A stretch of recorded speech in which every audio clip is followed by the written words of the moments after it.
The first photo of the dog haunted everyone who saw it, a skeletal figure with a plastic jar cruelly lodged over its head, sitting listlessly by the street. Its ribs jutted out like a skeleton trying to escape its fragile frame. The photographer, unable to help alone, posted the image online, pleading for anyone to save the desperate creature. Within hours, the post spread like wildfire. Comments poured in from every corner of the community.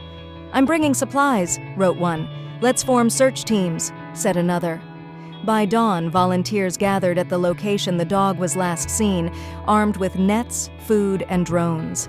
Time was critical. The jar had been stuck for over a week, preventing the dog from eating or drinking.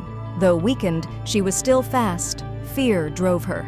At 2 a.m., someone spotted movement. "There, up the hill," came a voice.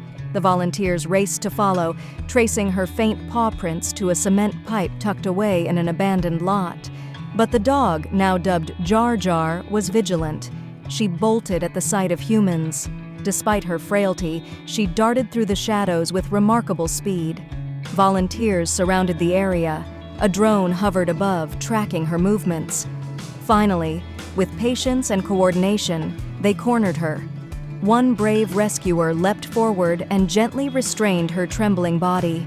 The jar had fused tightly around her head, likely over time. With careful hands and soothing words, the volunteers pried it off. Jar Jar's wide eyes blinked in disbelief, but her growls softened as the plastic was removed. For the first time in days, she sniffed fresh air, her cracked nose twitching with gratitude.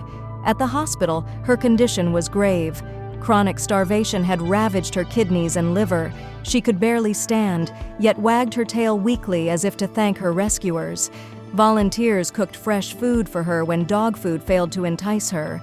Slowly, she nibbled on pieces of meat, savoring every bite. Each day, her ribs became less pronounced, her coat a little shinier. Her inflamed eye began to heal. By the 5th day, Jar Jar ventured outside the cage with hesitant steps. The volunteers cheered as she cautiously sniffed the grass, her wagging tail now a full body motion. By the 6th day, she had gained enough strength to run, her eyes bright with life. If you liked the video, put like and subscribe to the channel, where you will find a lot of interesting things.